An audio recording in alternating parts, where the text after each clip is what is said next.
San Antonio, shining example. A chronology of the first peaceful and voluntary integration of lunch counters in the South during the 1960 sit-in movement. Brought to you by the Coalition for the Woolworth Building, founded in 2018, the World Monuments Fund, which included the San Antonio Woolworth Building on their World Monuments Watch List 2020, and the Conservation Society of San Antonio, celebrating the 61st anniversary of lunch counter integration, March 16, 2021. On January 1, 1960, the San Antonio branch of the NAACP prioritized the integration of downtown eating places, department stores, Five and Dimes, and others that had lunch counters and eating facilities that did not allow racial integration. On February 1, 1960, 4 African American college students had walked into the Woolworth lunch counter in Greensboro, North Carolina, and sat down at the counter. Refused service, they refused to move. They challenged racial segregation, and their peaceful protest inspired a national movement that hit states and cities across the country over the coming months. First sit-in in Texas was on March 4, 1960 at Weingarten Supermarket in Houston. Students from Texas Southern University formed the Progressive Youth Association that planned further sit-in demonstrations, further nonviolent protests throughout Texas cities, including San Antonio, Houston, Beaumont, Marshall, Dallas, and Austin. Their nonviolent protests eventually achieved integration by late August. In San Antonio, it began on March 7, 1960, when Mary Lillian Andrews, a 17-year-old college student at Our Lady of the Lake, and the San Antonio NAACP Youth Council president sent letters to Woolworth, Kress, and Joskey stores asking managers to integrate their eating facilities. Here is her niece, Taylor Andrews, reading that letter.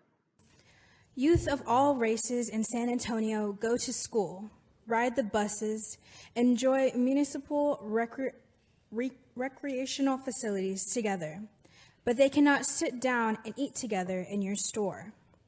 Help the youth of San Antonio realize that the principles stated in the Holy Bible and the Constitution of the United States can be living reality in San Antonio by abolishing the discriminatory practice in your store. We feel that the citizens of San Antonio are intelligent enough to accept such change. Please inform us of your decision.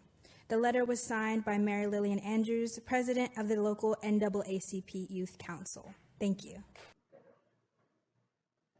In Houston that same day, Felton Turner was kidnapped and tortured by white segregationists. That news hit San Antonio on March 8th. But undeterred, on March 12th, Mary Lillian Andrews sent more letters to Neisners, Grants, Greens, and McCrorys. Harry V. Burns, the NAACP State Youth Director, helped organize what was called an all-out assault on discrimination. The following day, a major rally was held. Reverend Claude Black of Mount Zion First Baptist Church encouraged his congregation to attend the NAACP rally at 3:30 p.m. Almost 1,500 people gathered at Second Baptist Church under the leadership of Reverend S.H. James. They set a deadline of Thursday, March 17th, when they would begin sit-ins if the stores didn't integrate. 2 days later, on March 15th, Reverend C. Don Baugh of the San Antonio Council of Churches organized a secret meeting to negotiate integration with religious, civic, and business leaders. They met all day and issued a press release at 8:45 p.m. announcing that all the stores would integrate. That same day, there were mass arrests of 400 students in Orangeburg, South Carolina, and 83 students in Atlanta, Georgia.